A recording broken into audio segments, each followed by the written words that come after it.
Okay, today I'm going to go through with you some examples on different kinds of notation. So far, you've learned how to use number lines and set builder notation. Today we're going to look at something called interval notation. I've got an example of each one here. They all stand for the same interval on the x-axis, but you can see that the notations look very different. So let's go through some examples. In this first example, we want to describe the set of real numbers from -4 to 6 that includes -4 but does not include 6. So on our number line, we need to put both endpoints of our interval from -4 to 6. On the -4, because it's included, we're going to put a solid dot. On the 6, we're going to have an open dot because the 6 is not included. And then we would just draw a line from the -4 to the 6 that shows we're looking for the values that are in between those two endpoints. In the set builder notation, I've got it started here. We've got the set of all x such that, and now we want to say x is in between -4 and 6. So we put our two endpoints, -4, 6, x is in between them. Now we want to say that x, which is in here, is bigger than -4, so we want the big end of our arrow here, or equal to. So why we would read this is that -4 is less than or equal to x. If we read it backwards, x is bigger than or equal to -4. And we want to say x is less than 6, no equal sign because it's this open dot. And then we want to pull this over and put x is an element of the real number. So there's our set builder notation. Interval notation looks a little bit different. In interval notation, we still have x as an element of, we still have x as a real number, but instead of putting the set brackets, we put some either round or square brackets. So it's a little bit more straightforward.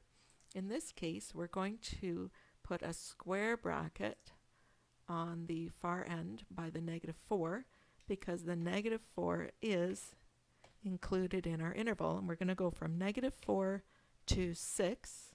6 is going to have a round bracket because it's not included in the interval. So we have x as an element of the interval from -4 to 6. -4 is included.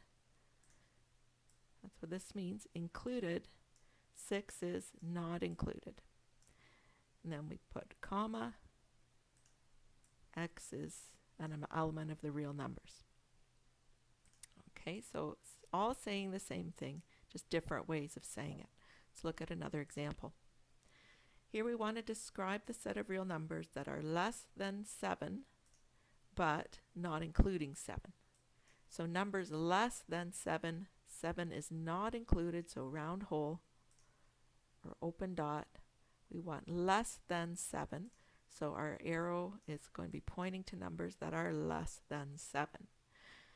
So in the set builder notation, we have the set of all x such that x is less than 7. And x is a real number. Pretty simple. In our interval notation, though, we need two numbers. We need two endpoints. Okay, when we have only one number on our number line, though, that can be an issue unless we think about where is the other endpoint, somewhere way out here. Well, what number is way out there? No number that it's pointing to. It's actually starting at -infinity all the way up to 7. So instead of putting a second number, we put -infinity on that end. So we would say x is an element of, and then we have our round bracket because -infinity is never included. We can never actually reach it, so we have always a round bracket for -infinity, comma, 7. And the 7 also gets a round bracket because the 7 is also not included in the interval. And then we have comma, x is an element of the real numbers. So continuing on, describe the set of real numbers that are greater than -2, including -2. So here we have -2. It's going to be a solid dot because we're including it. And it's going to go to the right this time because x is greater than and including -2. In our set builder notation, we would write this as x is greater than or equal to -2, comma, x is an element of the real numbers. So we're showing that it's greater than or equal to by using this symbol that matches our number line. In the interval notation, again, we start with x as an element of, x is a real number at the end, but what do we put for our two values? Well, we start with -2 on this end, and how far out does it go? It goes all the way out to infinity. So we're going from -2 all the way to infinity. And what kind of brackets do we put? Well, -2 is included, so we want a square bracket on this end, and we never include infinity or negative infinity, so that's a round bracket. So x is an element of the interval from -2 included to infinity, where x is a real number. And one final example. Describe the set of real numbers that are less than -2 or greater than 5, includes -2 but not including 5. So less than -2, including -2. So we have a solid dot here on -2. We want to show numbers less than. So our arrow goes to the left. And then here, though, it says greater than 5, not including. So we have an open dot on 5. And it goes to the right because we're greater than 5. So we really have two separate intervals on this number line. When we do our set builder notation, that means we need to have two separate intervals on our set. We can't put them together as one inequality. So we have one inequality that says x is less than or equal to -2. We have one inequality that says x is greater than 5. And we have to have something in between that joins them together.